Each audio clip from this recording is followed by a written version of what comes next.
All right, good. So we got this is episode 3 of the Higher Level Coaching Show. I got my guest and longtime friend, Jillian Sharfner, and we'll get into her career and a little bit about her career before Higher Level, after Higher Level. I remember vividly our meetings in Starbucks over on Southfield and was it 12 Mile like Telegraph, right? Like yes, very vividly. very I remember your reactions, and I remember it being really like one of the most successful stories. So for 75% of my clients are Black women, right? So the first couple episodes I had a couple of my brothers on here because I don't work with them a lot. So that's like the couple few that I work with. But I want you to start off and kick it off and represent the Black women who I've helped throughout my career, and also just to shine some light on you because you're one of the smartest people I know, like realest people I know, most honest people I know, down to earth. You know what I'm saying? You trusted me with your son playing basketball. You know what I'm saying? When I was coaching a little bit before the pandemic kind of ruined everything. So I appreciate you as a friend, but and definitely as a client because you were so coachable and you also recognize things that may not have been going your way immediately. So let me set the foundation by saying you are a pharmacist, right? You graduated from Florida A&M agricultural. Is it Florida A&M University, right? Yes, but agricultural mechanical, yes. Mechanical, yeah. And then so you can take the baton from there. After you graduated, then what?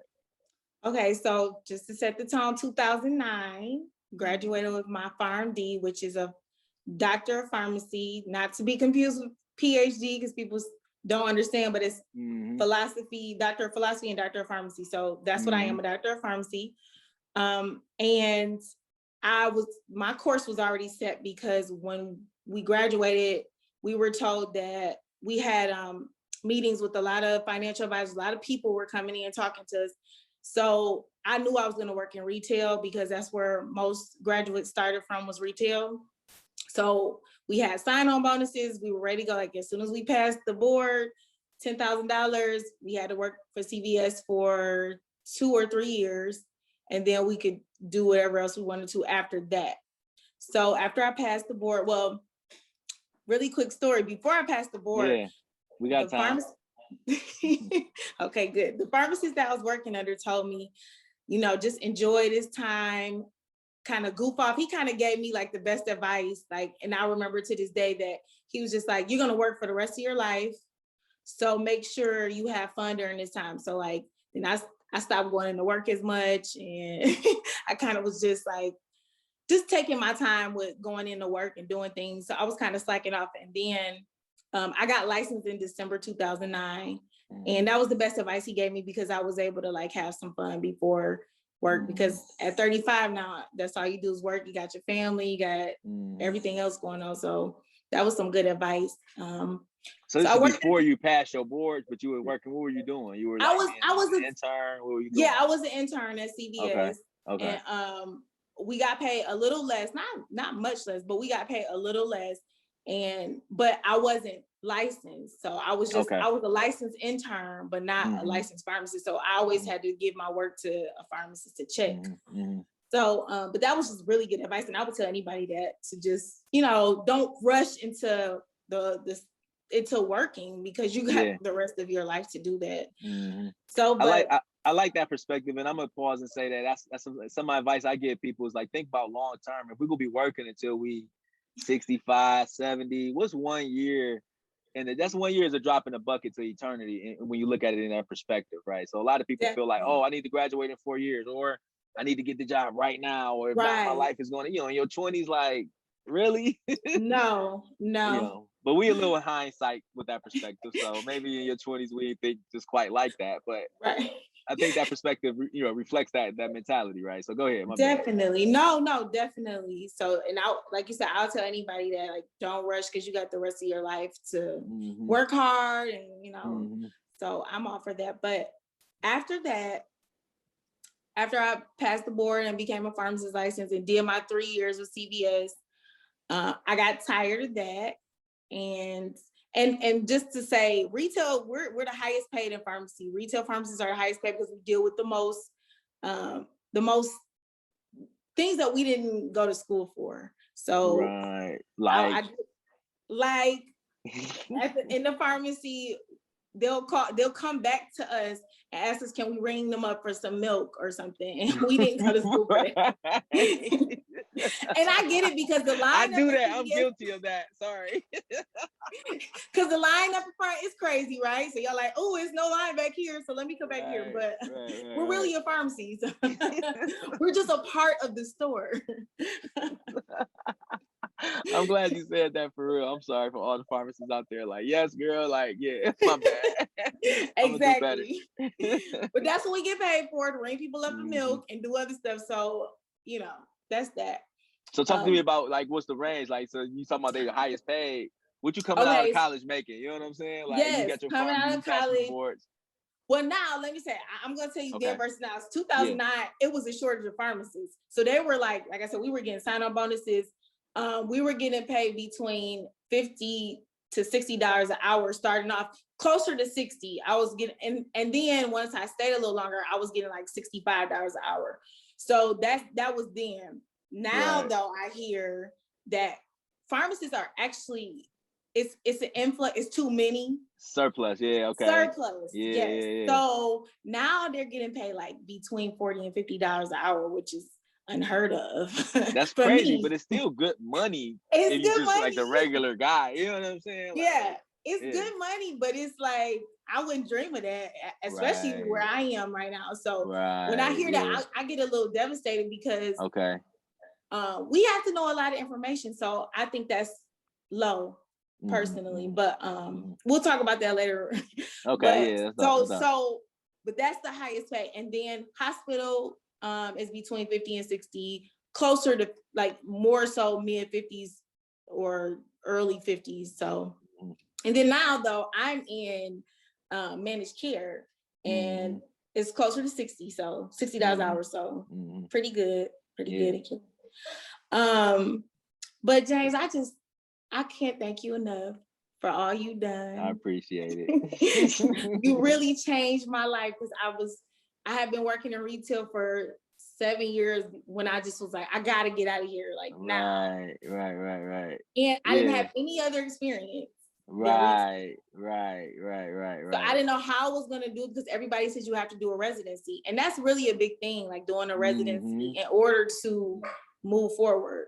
But with you, I didn't have to do that, so I just can't thank you enough. And I take care every now and then. I appreciate that. No, thank you, because real talk, like, you helped me, obviously, right? Like, you referred a lot of people to me, like, and your recommendation is glowing. You know what I mean? Like, and so I want to get into how I help, right? A lot of people like, you know what I'm saying? Yeah, they say they helped a lot, it changed. And I love what you said, change your life, because I like to say my motto is better career, better life. You know what I'm saying? You spend a lot of time at work. And I remember you saying, like, I spend my life at work. Like, I'm on weekends.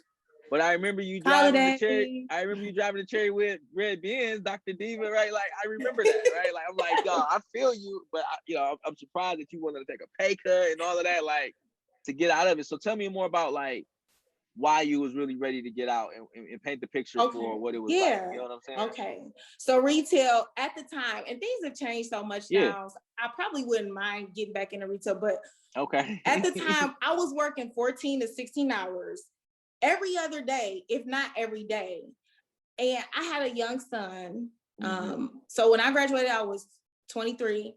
I had my son at almost 26. I was missing his life, and it was so much stress on me.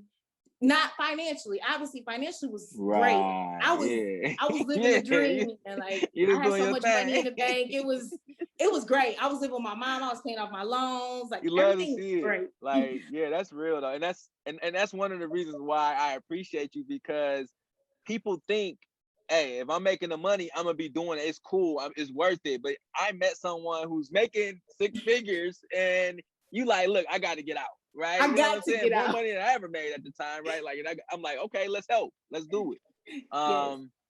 So you working 14, 16 hours, you missing your son's life, and what did you try to do? So I don't remember exactly, what happened and how it happened. You probably remember. I will tell you. I remember vividly. What happened? I was like, after talking to a friend, actually what happened is one of my friends, I don't know if she came to you, but her name is India. We both graduated FAMU together. But anyway, she told me about getting into Meridian at the time, which was managed care. That was in 2012.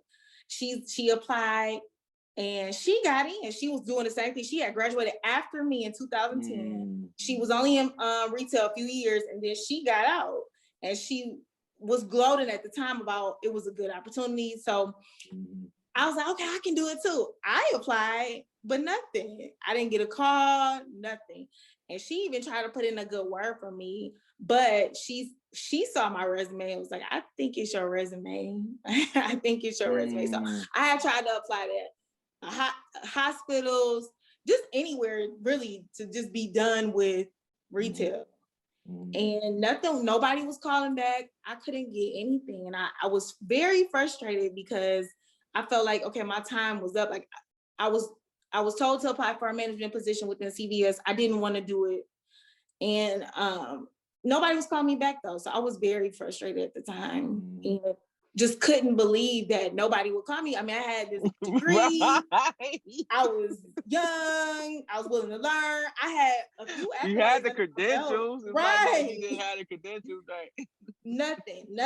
So I was very frustrated. And she put the bug in my ear at the time about it could have been my resume, but I mean, I felt like my counselor, she had looked over it before I left school. She said it was fine. So I thought I was okay. But alas, I wasn't, because for a year I did that and nothing, no calls. And that was very frustrating. So that's another year now. So I moved from 7 years in retail to 8 and nothing.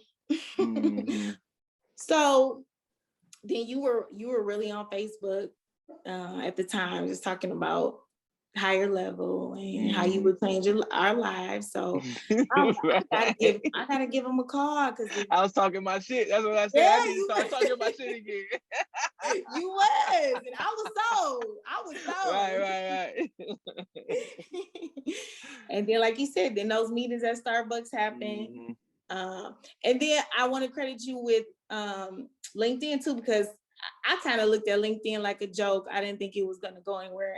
Obviously now it's such a big platform. It's huge. I was on that. I was on you LinkedIn. Was I was on really, that. I'm like, you have to get on LinkedIn. You have to present yourself on LinkedIn. Like, it's the resume, the LinkedIn, all that goes all that goes hand in hand. Yes. And you stress it. And now I believe you. I didn't believe you. And I was like, you can get this resume. Right, yeah, exactly. So I remember that. So you remember the first service that you remember we only first worked on a resume. I offered all the you services. Offered all of it. And then I'm like, nah. So yeah, and then you submit the resume, and now you getting called back from the same jobs that you submitted before. The same jobs that I submitted the year before. Right. After you did the resume, and it didn't take you long or anything. Like, everything was quick. After that, I consistently was getting calls left and right. It was amazing. Right. Like, it was like night and day. And so I started interviewing at every hospital, Beaumont, you name it. I was interviewing at every hospital. And then that was another thing. You were helping with interview, because it's not enough that they see you on paper, right? Like, they can see you on paper, that's fine. But I had to sell myself in the interview, and I wasn't super confident in that. So you help with the coaching, with the interview coaching, and just making me think about things that I wasn't really thinking about. Right. Selling myself. So I remember you going on interviews. I remember you getting the services piece by piece. So you got the resume. All right, now you got the interview coaching. Right. And now you like, all right, I'm good on interviews. I can sell myself. I'm good. Right. Going in interviews, and you didn't get the callbacks. Didn't get the interviews, right? Yeah, I was getting the interviews. I wasn't getting the callbacks. What do you think was the advice? Do you remember? I remember some things, but I want to think, do you remember some of the advice that I gave you to get the interview, to nail the interview the next time? What were you saying? Those questions were key. About, like, vividly, like, some strengths and weaknesses. They were often asking those. They wanted specifics about, like, a time where I failed something, but I persevered afterward. And I wasn't thinking of any of that stuff. I was just like, listen, I got a degree. What do y'all want from me? Right. And I'm black, so Hey, y'all know y'all should hire me because y'all need it for the quota. Right. No, that's real though, right? Like that's so real. And that's what I'm about to say. So this was before the whole DEI stuff going on. You know what I mean? And Yeah.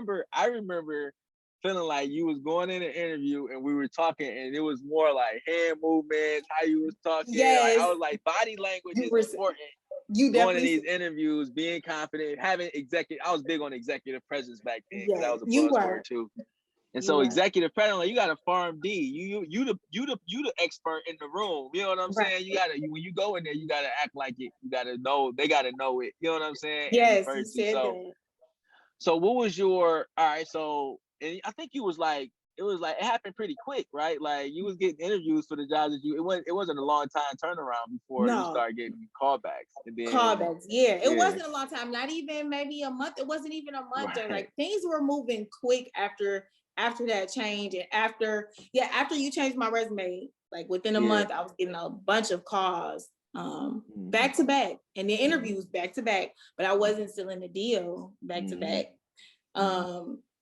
And that was a little devastated, but like I said, once we got together and you were giving me my tips and hints, because I think I'm very conversational and I'm very laid back, and so you were trying to get me to see you got to be a little more professional. And it's funny because school, fam, you always was big on being professional, presence, but I missed that. Yeah, that's you just real. That's why I love you so much, because you real. You are you. You know what I'm saying? From 7th grade, like, you know what I'm saying? Just a little bit older, a little bit wiser. You know what I'm saying? You're the same person. But and that's the love, because, and that's what I tell people. Like, I don't know if you remember, but I tell a lot of people, and it rubs some people the wrong way, and it just is what it is. I tell you, do exactly what I say, okay? Yes. Don't deviate from what I'm telling you, okay? I did a lot of research.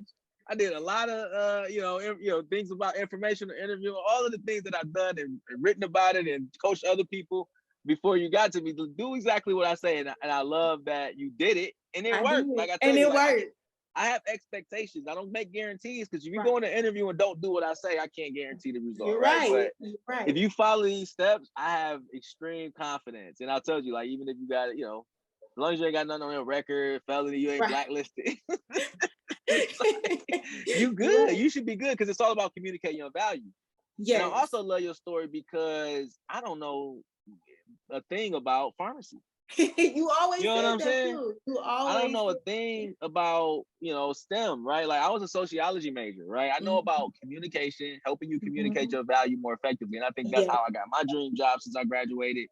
And that's what I was big on, helping other people get their dream job, because I still believe that it's not about your credentials, it's not about your experience, it's all about how you communicate it. And if you can communicate effectively, you can have anything in this world you want. And you're so right, James. Yeah. You're so right. But I will say that they told me it was all about your experience. Like in pharmacy school, they're like, oh, as more experience, the better. If you've done this and you've done that, you're sure sign. But I remember you stressing about that lack of internship you didn't have. That you know what I mean? But and I remember, I didn't know if it was gonna work or not, really, but I believe still that it's all about, if you communicate in your resume better than the other pharmacists who communicate, and if other pharmacists got a resume that look like yours looked before higher level, you're going to be beating them.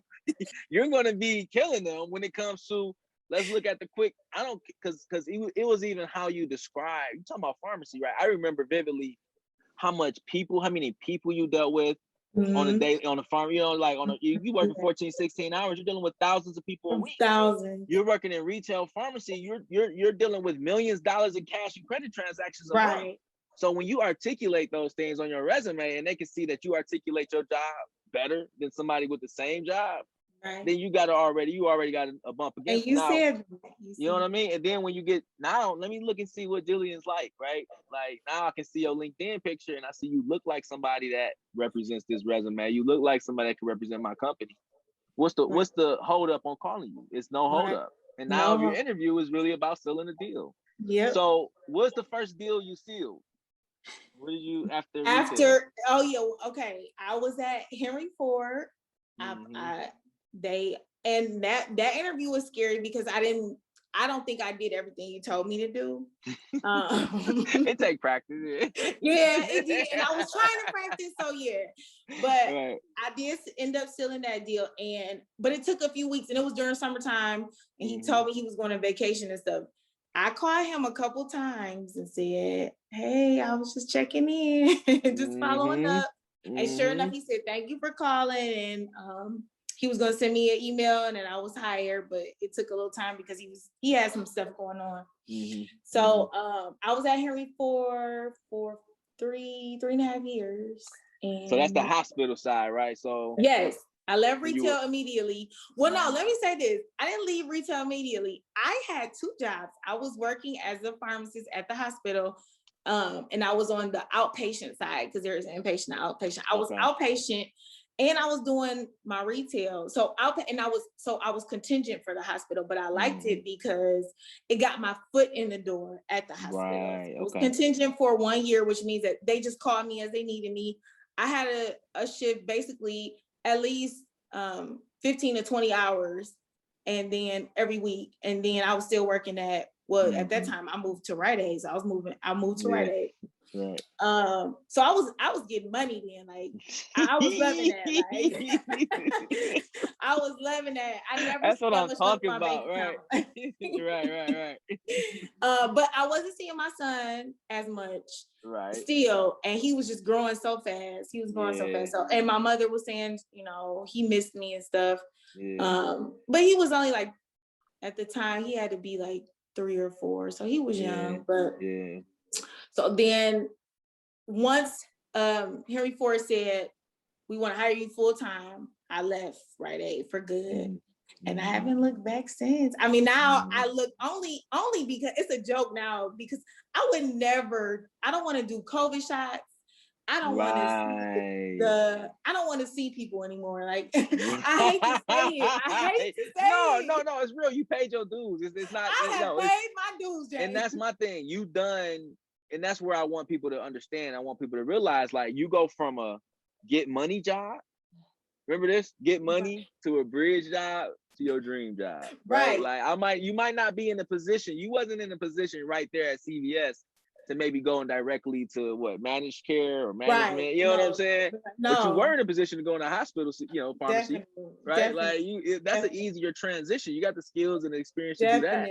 And then now, right, a few years later, right, you got another job, which we didn't even work a lot together on that last one. We didn't work because I remember what you said. I still had those questions. Right. I still was going over I was practicing more. As you get older, you get wiser. So you're like, okay, let me practice now. Let me focus on what I really want to achieve. So you can't make the same mistake twice. Right. Can't make the same mistake twice. And it was funny because I ended up working at Meridian, the company that my girl was working for in 2012.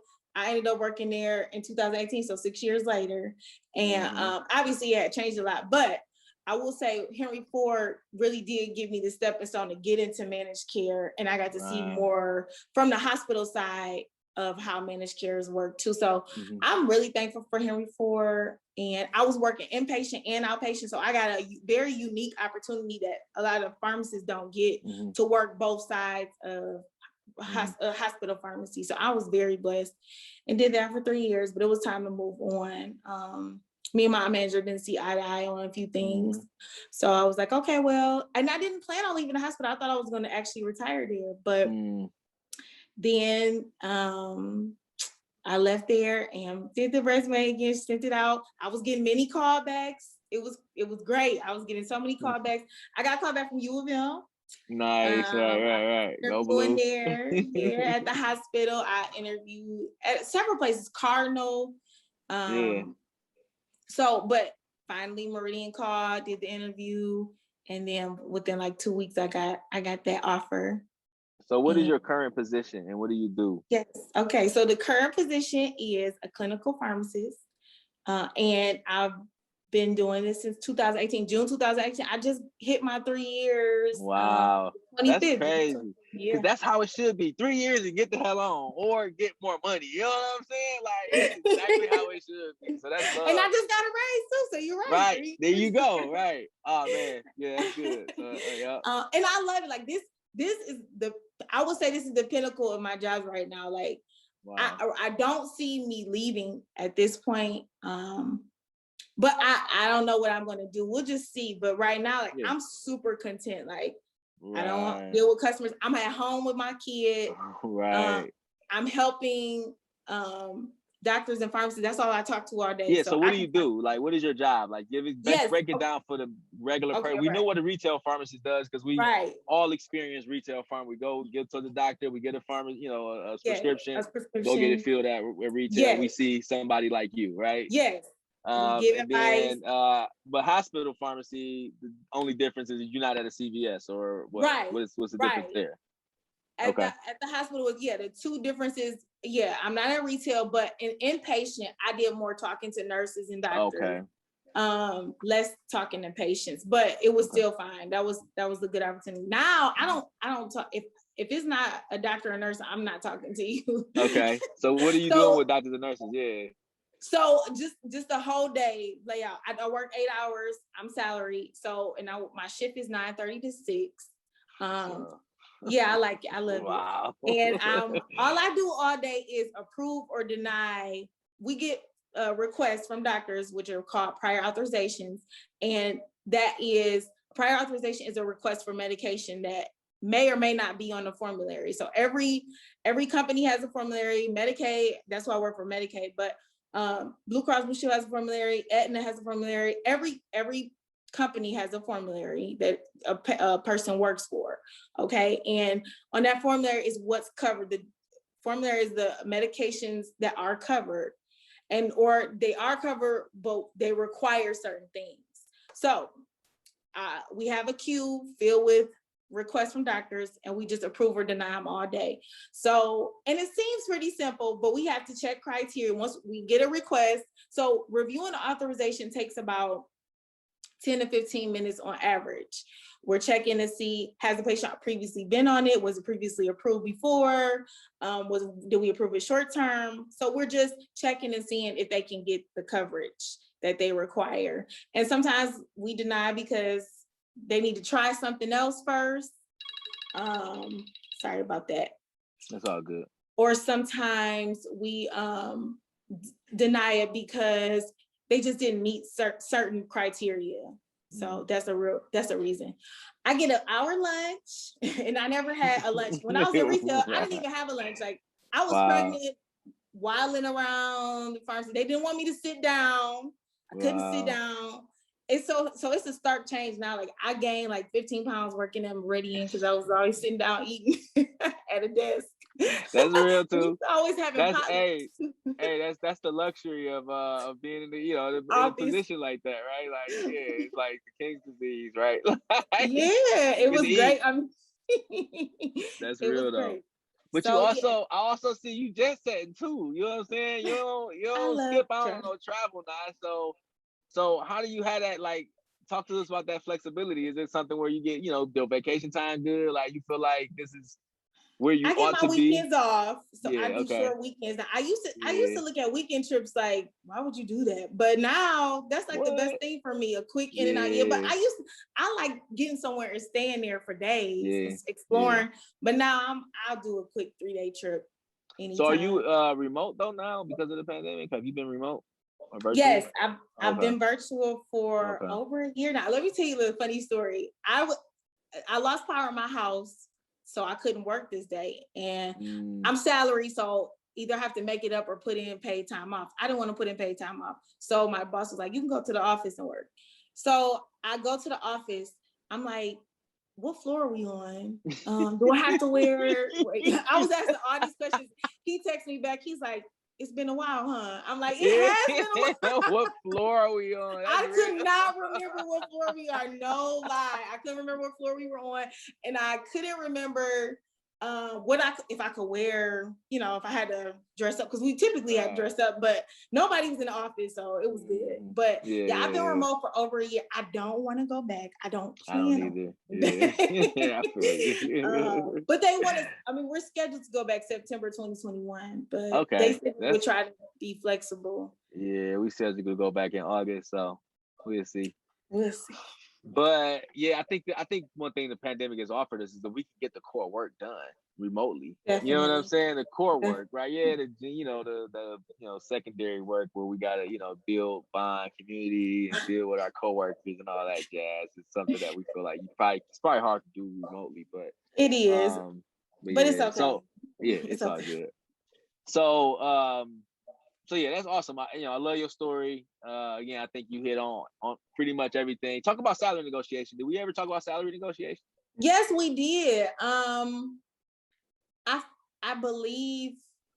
I mean, you told me what to do. I don't know if I can never tell if I make. I know I make as much as my Black counterparts. Okay. I don't know about my white counterparts. Right. That's real, and that's why I stress it too, though. It's because Black women usually are paid less. Right. And I won't say it's because they don't negotiate. Right. It's not. That's not why. It's because of racism and white supremacy. Right. But Black women are less likely to negotiate too. So that's why I want to make sure that, no matter what, we are negotiating those pay raises, salary, all of that, because you add value and you continue to add value. Definitely. And one of my coworkers told me that, like, you do the offs that we don't want to touch and stuff. And I had to explain that too. But I didn't have to do much explaining because they did give me a raise based on my, my performance. And right, it's good. So how do you perform, and what are you evaluated on in a role like this? You know what I mean? Our metrics are our production. So production is, which means we have to do currently 40 authorizations a day. Okay. And anytime during the day, it'll at least be 200 to 300, more than that. But in a week, it's about 5,000 authorizations that we complete, and it's a team of 16 pharmacists. So we're a huge team, and we service Illinois, we service Texas.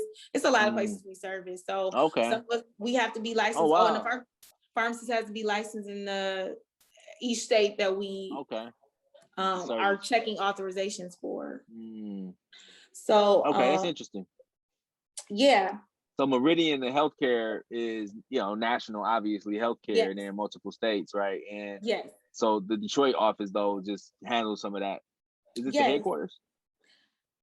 No, we're not headquarters anymore. We used to be. Now headquarters is in Missouri. We're actually Meridian moved to a company called Centene last year, and so it's all good.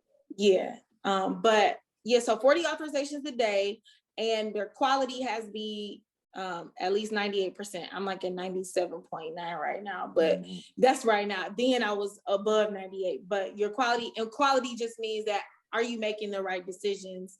Are you approving for a sufficient amount of time? What was your rationale behind this decision? So we get questions about why we approve something or deny something sometimes. And they just want to make sure we're doing the best to service our patients, and not just denying based on money. They don't want us to deny things based on how much they cost, or they don't want us to approve them based on how much they cost. Like, cost shouldn't be a factor and stuff. So we just get measured by quality in our production. And then how well we execute both. Like, I make a lot of calls. I talk to a lot of doctors, but that's just like, I think I'm thorough with that. I just do that. I don't know many pharmacists who do that. They make that work for the techs or give it to the techs. But I personally make those calls myself. So yeah. Nice. So what kind of advice do you got for people that want to be a pharmacist, or people thinking about, fields in healthcare? I'm so glad you asked me. Why would you, recommend it? So what would you got to say to the young people out there? Run for the hills, y'all. So no, listen to me. Y'all don't hear nothing else I say, okay? Pharmacy is dying, okay? When I say dying, I just mean that it's so many people trying to be a pharmacist. And I think they're going to try to automate us. So I think as we move to the future, like with artificial intelligence and stuff, like, I think they're trying to make it where pharmacists are virtual or almost non-existent. I would say physician's assistant, because we don't have, as a pharmacist, I don't have prescribing power. I can never prescribe. And let me take that back. I can't prescribe in the state of Michigan. Pharmacists in Florida can prescribe. It's a few other states where pharmacists can prescribe certain things, though, not everything, just certain medications. Like, I was about to say, allergy medication. Let me get on the road. No, certain antibiotics. Right. But like in Michigan, we don't have this power. So that limits us, I think, because we know about the medication, we know about disease state. I think we should be able to prescribe certain things in every state, but that's not the case. So that's something to think about. That's interesting. We can get into that next time we talk, because I want to get into that. A physician's assistant can do that, and they're making as much money as they make, 6 figures too. The hours are probably 14 to 16 because you're in a hospital. I don't really see urgent care or something like that. Yeah, or urgent care. So they're in a setting where they're prescribing. They're not going to be at home, unless it's virtual. I mean, I know some doctors are doing virtual with the pandemic, virtual visits. But I'm never been a fan of that, because sometimes you have to actually physically see the patient to, make a sound judgment. Right. Yeah. But so with that said, I would say physician's assistant. I'm not going to say pharmacy is just dead, but we are dying. But KJ coming up, want to be like his mom, you wouldn't necessarily direct them towards. I wouldn't direct them to pharmacy anymore, only because of AI and stuff. Like, I think that's going to be the wave of the future, and they're really going to try to, because why pay me between $50 and $60 an hour, and we can get a robot in here to do it and do it faster. And then they can call you and make, and so they're going to make the salary go down, I think. But that won't be for another maybe 20 years, but it's coming. It'll happen. No, I can see that. That's very good insight into the industry. I mean, and you, like, the writing's on the wall, right? I mean, they're already paying them less, right? And then when you did coming in, it was a surplus. It's a surplus now, right? It was a shortage when you was there, and it's probably been because some of the efforts to try to fill that shortage paid off. Right. But it did it too much, right? That's probably what it sounds like. Yeah. And then now with all the pharmacy schools popping up too. Pharmacy schools popped up so much. And so instead of 6-year programs, they're doing like 4-year programs. Like, so you just can't, they're letting them go so quickly. Right. So it's a oversaturated market. Oversaturated. And so you got in, probably at a really good time. I did, just in time. God is good. Because I wouldn't tell, I'm not being funny, I would tell nobody to do pharmacy. But again, physician assistant, it's nursing. Nursing is never gonna die. Course, and they're paying them good. Nursing is 100% job placement rate. You a nurse, you're going to get a job. You're getting a job. Without question. Yeah. And I you helped get a lot paid of nurses. Good. Yeah, I helped a lot of nurses. And you're right. Nursing, I would definitely recommend nursing. If you ain't trying to be a doctor, be a nurse. Physician assistant, I help a couple of physician's assistants too. They pay well. They are like doctors in a big way, but in a huge way. Yeah. Not as much responsibility or fault. Exactly. I mean, you win it. I would love, if I had to go back to school, which I would never do, but if I had to, I would do PA. I would do a physician's assistant, because I want the ability to prescribe, because I know I could. Instead of calling I call my doctor now for a prescription, and she's like, "What do you want?" She asks me, because she knows that I know what I need, but I just can't prescribe it. So that middleman, cut the middleman and be your own man. Silly. So,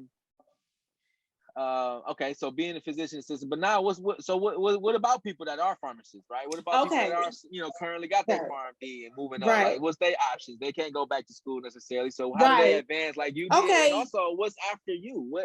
What's come next? You still in the early mid part of your career. You worked for 30 years, right? Like, you're right. So, I would tell people who are current pharmacists now, and who want to get out of retail, you can do it. Just talk to James. Yes, holla at me. You can certainly do it. Everybody say that. Everybody, hey, holla at you first. Like, yeah, holla at me for real. You can certainly do it, but also, and don't think that what everybody tells you about residency, you have to complete residency. In fact, I've been listening to a few podcasts, and I can't think of the names right now, but I know they're like Black Pharmacist podcasts, and they're so dope. Like a few of them, that what they do is have different pharmacists on from different walks of life, different. That's dope. Yeah, and they actually talk and tell their story and how they got involved. So I will listen to those podcasts, because I mean, that's the thing, getting out of retail. Like, once you do that, it kind of does open up for you. Like, I've been in inpatient hospital, and then I managed care, and I can go anywhere else now because I have the experience. Find those podcasts. I'm gonna put them in the comments. Yes. Okay. Yeah. I can definitely find We those can do that. podcasts. Yeah, we can do that after. It'll be live in a minute. Okay, But good. yeah, so Okay. so listen to the podcast, do that. But of course, holla at a coach. You can't holla at me, holla at a coach. But Definitely. get some help if you feel like you're facing some roadblocks. But what I guess what else did you do that I couldn't necessarily help you with? You know what I'm saying? What do you feel like your own ambition? What do you feel like some strengths of yours at? Pharmacy is so small, James. So it's really about talking to people, networking. Like Okay. again, I didn't consider Meridian until my friend, she was tired of retail and she said, apply to Meridian. I didn't consider hospital until I just knew I had to get out of retail. And I didn't know what that looked like because I actually always wanted to do, it's called radio pharmaceuticals. I always wanted to do that. You have to get a certain license to do that. But they had great hours. They had like anesthesiologist hours. They work 3 times a week, still get paid good. And they're always dealing with radioactive chemicals. And that's, that's disadvantages and advantages. So, but I still am interested in that and would do that. So I would just say talk to people because pharmacy is super small. People that I graduated after me or who I knew of in pharmacy school, now they're directors of different hospital and health systems. It just pays to just keep in contact. And then LinkedIn is a good resource. You get to see what people are doing and check out and see if they have any job openings and things. So you can really, pharmacy is more than just retail. Pharmacy is more than a hospital.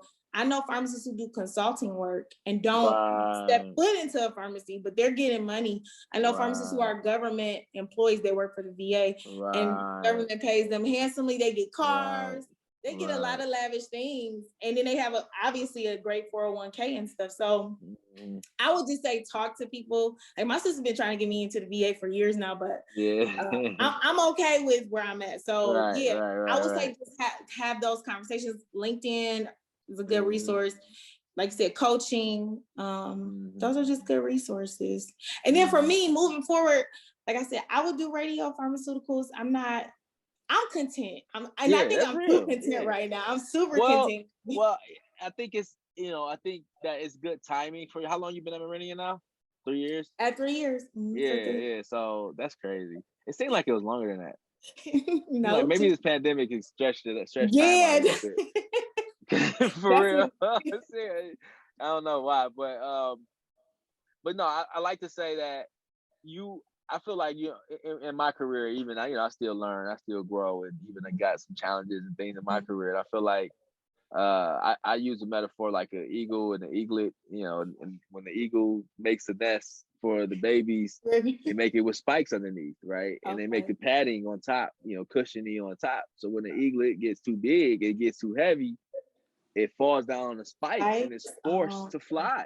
It's forced to fly out the nest. You know what I'm saying? So I feel like when you get to that point, you'll be ready to move on. You know what I'm saying? Like you'll see I guess like you said, the writings on the wall. Like you said, hospital was good, but eventually it was something else different than that. Yes, definitely. And I always encourage people to do their own thing. So maybe owning a pharmacy of your own is in your future. I'm actually talking to my friend now about that. We're having discussions about owning a pharmacy. I just know the type of work that requires. I don't know how interested I am in that right now. We'll you can pay somebody to do that. Yeah, I feel you. But no, your strengths and your credentials, right, speak for themselves, and that, you got the credentials to do it. So anything that you feel like you don't have, that's what a team is for. And I do want to own something one day, so that's definitely something to consider. I would never say. I think entrepreneurship is definitely something to consider. But I'm looking at owning property and land. So nice, yeah. I like to do that on the side. I've bought some land, sold some land. Now I'm looking at houses. So dang, okay. A pharmacy opens up other opportunities. I'm so glad you said that. This is the 3rd episode of Higher Level Coaching. The first one, my guy at ESPN. I got him a job, helped him get a job at ESPN. He worked there for a couple of years, I think 3, maybe. I think it was around 3. Saved up, had some goals to go on some real estate, to build his, portfolio, hand out some generational wealth, and he did it. My other guy, Jason, he works in real estate. Now he owns a building on 6 Miles, about to be deal going through. So it's like everybody, and then now you say that, like, hey, and that's really where I say better career, better life. You can use your career as a vehicle to get to where you want to go ultimately. And it can be in short order. It can be in a short period of time. It don't got to be till you 50. It don't got to be when we 60, right? To really reap the benefits of working hard like we are, right? So I appreciate you. That's all I got for you. You got anything else for the people? No, you guys, I just love y'all. And make sure somebody call James, okay? Call him. Appreciate this you. is a good time. Thank you for having me, James. Hey, thank you for your time. It'll be we will make this a regular thing when we talk right in a year, see what else you got going on. Your real estate portfolio. Maybe this podcast will morph into how we can use our careers to to improve our lives, right? Like hand something down to our kids. So appreciate you. Looking forward to catching up at some event soon when the world really open back up, because we used to get down and go to events and stuff. So appreciate you, friend, and thanks for being on the Higher Level Coaching Show. Thank you, James. Thank y'all. Thanks for watching. I'll see y'all soon. Bye. Bye.